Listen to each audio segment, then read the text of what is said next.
강력한 남자와 함께 강력 사건 해결하는 시간입니다. 돌직구 강력반 시작하겠습니다. 국제수사 전문가 김은배 반장님 모셨습니다. 반장님, 강력!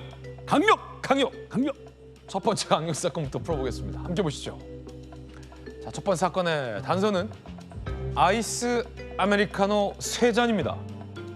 이 사건 어제 저희가 간략하게 전해드렸는데요. 다른 국면이 펼쳐지고 있습니다. 음료 3잔 가져가 횡령 고소 사건인데, 자, 반장님.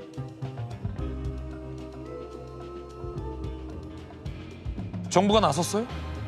그렇습니다. 이거 노동부에서 나선 것 같은데, 알다시피 그 청주에 있는 그 프랜차이즈 커피 유명한 곳이라고 하는데, 거기서 알바하던 알바생이 사실상 12,800원 상당의 음료 3잔을 가져갔다고 합니다. 이게 이제 발각이 된 건데, 업주 입장에서는 물론 문제가 있었겠지만 요거를 고소를 해버린 거예요. 업무상 횡령 혐의로 고소를 했는데, 이걸 사실은 피해자가 있고 피해자가 처벌을 원하면 처벌할 수가 있는 것이거든요. 그런데 업무상 횡령죄로 고소하게 되면 피의자 같은 경우는 저항가가 올라간다. 아, 그렇군요. 저 같은 경우 같은 만약에 피해자를 설득해서 신고가 들어왔다 하더라도 저 같은 경우에는 저 업무상 횡령에 12,800원 정도라면 훈방도 가능을 하고, 또 그리고 직결 심판을 하거든요.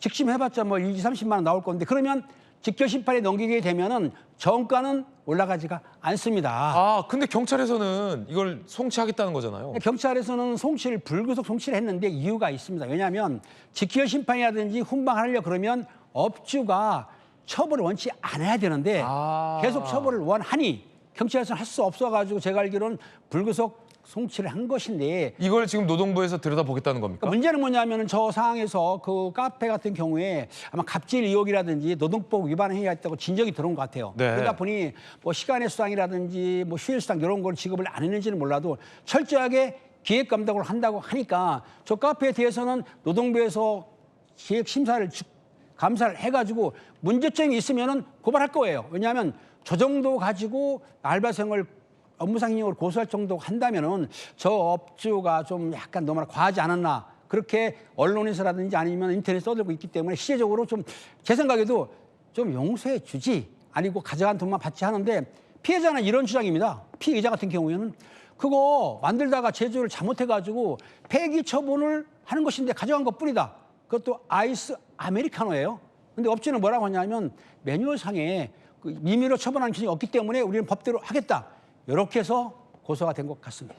자, 어제 저희 돌직구쇼 강력반에서 이 사건 보도해드린 뒤 노동부가 해당 식당을 조사하겠다라고 나서면서 상황이 좀 달라졌는데요. 자, 녹취록까지 그 와중에 공개가 됐다고 합니다. 어떤 건지 한번 보시죠.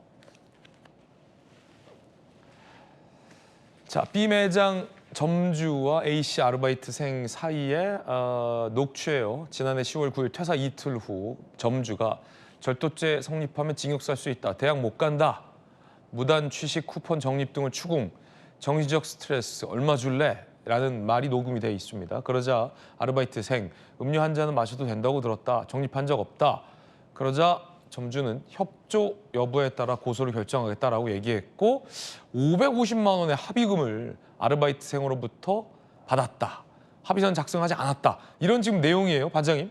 이 녹취 어떤 녹취예요, 이거? 저건 제가 녹취가 문제가 있는데, 왜냐하면 사실상은 절도라는 거는 불법 영득의 이사고, 저걸 뭐 제가 알기로는 뭐 액수가 35만 원 상당 된다고 합니다. 물론 문제가 있으니까 알바생도 문제가 있었지만은 업주 이상에는 알바생 했다 그러면은 저 액수, 그 가져간 액수 정도만 받으면 되는데 네. 그보다 과하게 한 10배 이상을 받았지 않습니까? 예. 저거는 사실상은 그 자유를 줬다기보다는, 만약에 점주가 통화를 하면서 그 협박적으로 얘기했는데 그 알바생이 외부심을 느꼈다고 한다면, 돈을 건넸다고 한다면 저건 공갈죄도 가능합니다. 왜? 점주가요? 예, 상대방의 약점을 잡아서 금품을 요구했을 경우에는 우리 경찰들이, 형사들이 그거를 공갈죄로 입건을 하거든요. 예. 무슨 말이냐면 단순히 협박을 하면 협박죄지만은 협박을 해서 돈을 가져가게 되면, 받게 되면 그건 공갈죄로 처벌하기 때문에 실제적으로 저 통화 내용만은 정확히 알 수는 없지만 공갈협박을 했다고 한다면 저 업주,